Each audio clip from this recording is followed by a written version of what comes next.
are more than welcome back to Little Miss Dropstitch, and today is a good one because I'm going to talk about my crafty travel to Dublin in Ireland. Oh, sorry, I've got an itch. So I took 6 of us, which wasn't the original plan, okay? How that came about, I wanted to go away, get some fresh air, but still somewhere that wouldn't take up too much headspace with planning. So I thought of Dublin. I went a couple of years ago and loved it, and it's also close enough that I would just spend one night, so it will make it cheaper as well. And that turned into 6 of us going. So I told my friends, and they were like, oh, well, one of them was like, oh, I've never been to Dublin before. Like, do you need a little companion? I was like, would you like to come with me? And then another person was like, oh, I've never been to Dublin. And then another was like, oh, I want to get away from the kids. And so that's how 6 of us at my local knitting group, that's how we ended up going. But who ended up planning it? That would be me, okay? I do secretly enjoy it, so it's fine. Oh, I've got to show you this. So obviously with me, we can't just go. There was like a full 5-page itinerary of fun. No, I'm not that bad. It was, suggested places there was suggestions for cakes, suggestions for wool and fabric and books and all that. Oh yeah, if you like reading as well, Dublin is a great place to go. And we'll also talk about the budget of Dublin, because you do think in your head, oh, it's expensive, Dublin.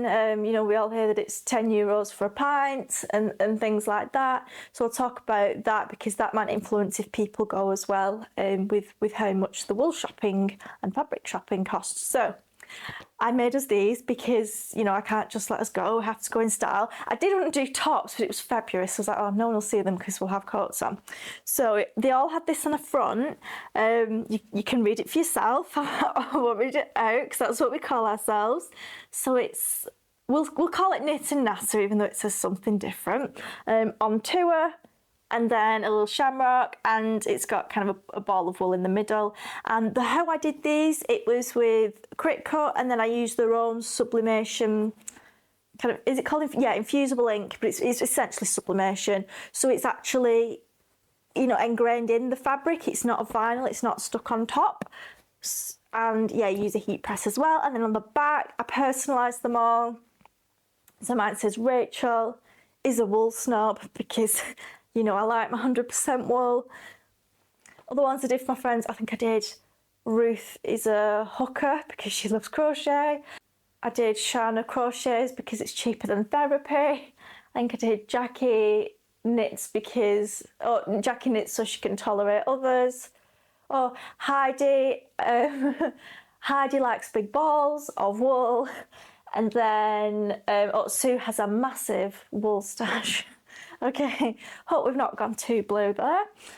But yeah, so it basically looked like a hen party turning up to the airport with these. But no, it did turn out a really good thing as well, because people could put the shopping in. Yes, my girlies travelled in style.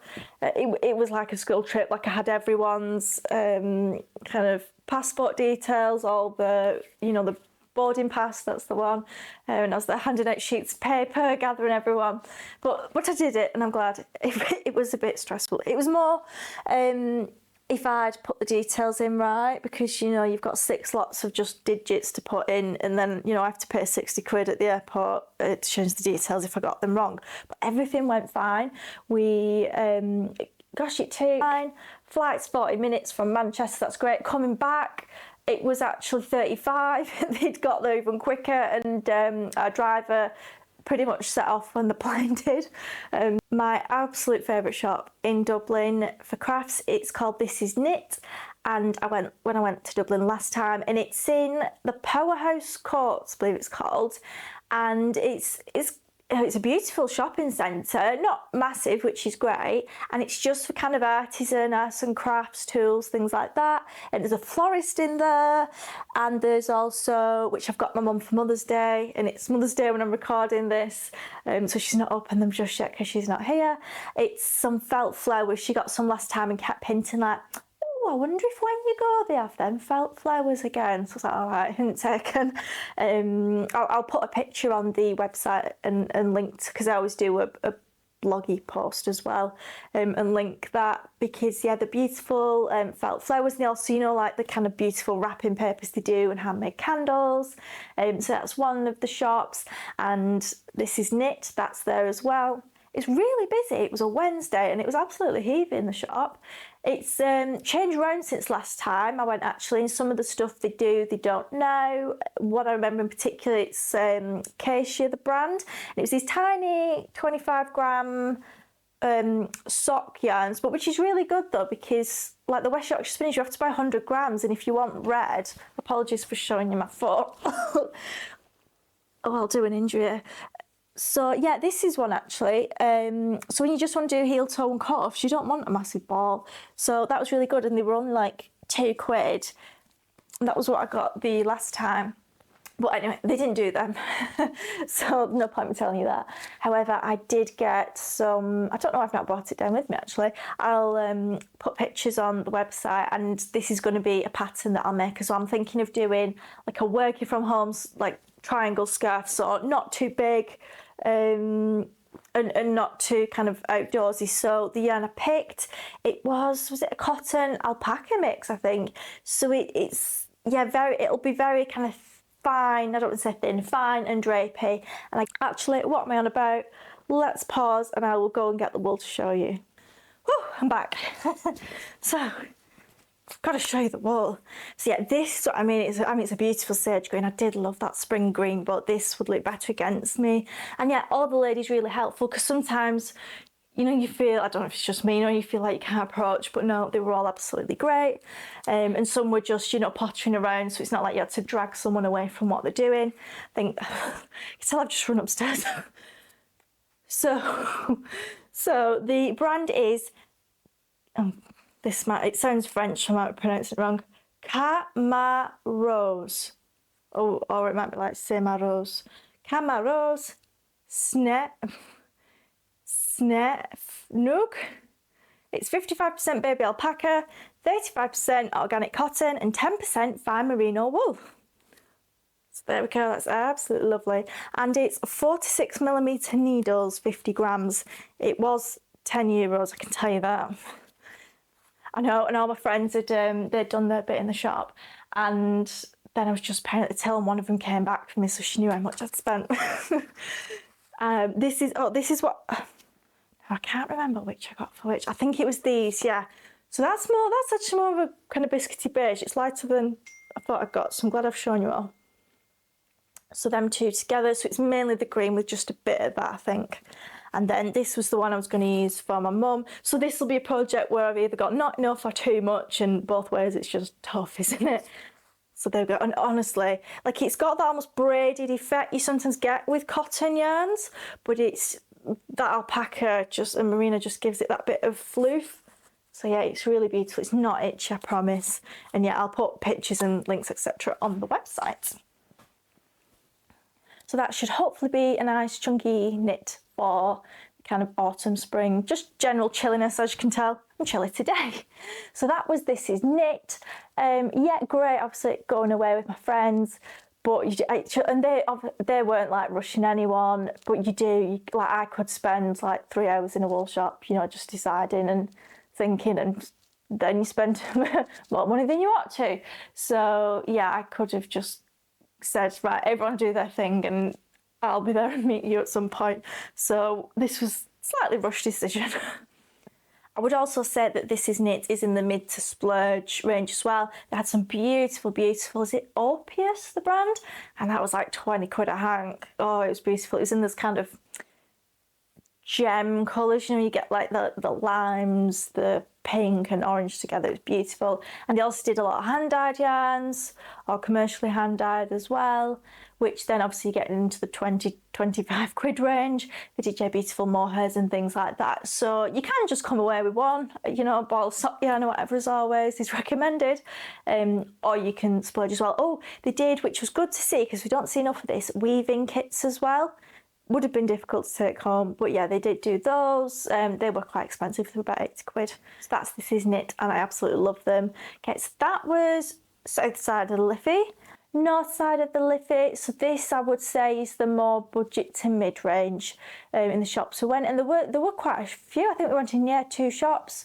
Again, I'll find the names and put the links on the website. I got some which I have got before, and I still haven't used from my last trip, and I just got more of it. Studio Donegal, was it like, Aran Weight Tweedy yarn. The shop mostly did, I'd say, budget and not necessarily the kind of natural side, so they definitely did all the acrylics. And then just some, I think they were more promoting Irish yarns rather than the kind of 100% wool side of things. There was also lots of haberdashery, nice buttons, eyes, fringe trimming. I hate it when I see the sequin trimming and I'm like, I don't know, I've not got anything in mind. And some of my friends I think preferred that shop with the more haberdashery, and a lot of them prefer to use acrylic yarn as well. So would I recommend Dublin as a holiday for all budgets? Oh, by the way, we did go book shopping as well. So kind of the Temple Bar side. There's a beautiful independent bookshop that's right near Queen of Tarts, which I've been 4 times I think now in my life.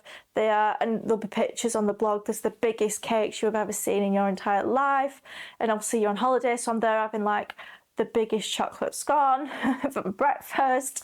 Oh yeah, it's absolutely delicious. You have to go there. And it was nice going kind of out of season as well, because you could get a table and you weren't, wrangling people and things like that. Hodge Figgis, if we pronounce it, Hodge Figgis. It's basically Waterstones now, but it's also like the oldest bookshop, I think, certainly in Ireland. I don't know if it's in Europe as well, it's the oldest.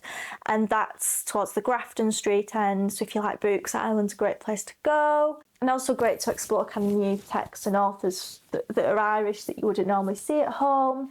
Yes, we enjoyed lots of cake, lots of calories.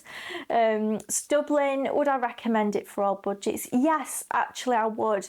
The reason for that is, and obviously we're focused and interested more in the craft side of things, that there was, the thing of the mid to splurge with This Is Knit, and I focus more on, rather than budget, on the types of wool. Like, I'm kind of into my 100% wools and, protecting breeds and sustainability and all that, which cater for me. And then I know I've got friends who do, a lot of baby stuff and want the washable acrylics and things like that. So there was plenty of that for them as well. There was fabric shops. We didn't have time, and one day I thought, shall I go the morning after just myself? But I looked online and it was like 20-25 quid a metre. I don't know if it was designer fabric or what. I'll have a look and write about it on the blog. So yeah, I didn't end up going there in the end for my own safety of spending on holiday. Therefore, yes, is my conclusion. I absolutely would recommend Dublin for budgets. Where your costs will come from, to be honest, is the food and your cafes, because you'll pay like over €4 for I'm a hot chocolate girl, so you'll pay over €4 for that wherever you go, to be honest. And your cakes and your meals and things. For where we went for our tea, so dinner, if you're posh, that was probably what you pay over here in a restaurant or pub. That was like €18 for our burger and chips. So, and there's lovely Italian places actually in Dublin. There's a lot of them that are nice. Thank you for watching today's video, and do leave us a comment, like, subscribe, all that good stuff, and I will link the blog post with more information and links, etc. Thank you, take care.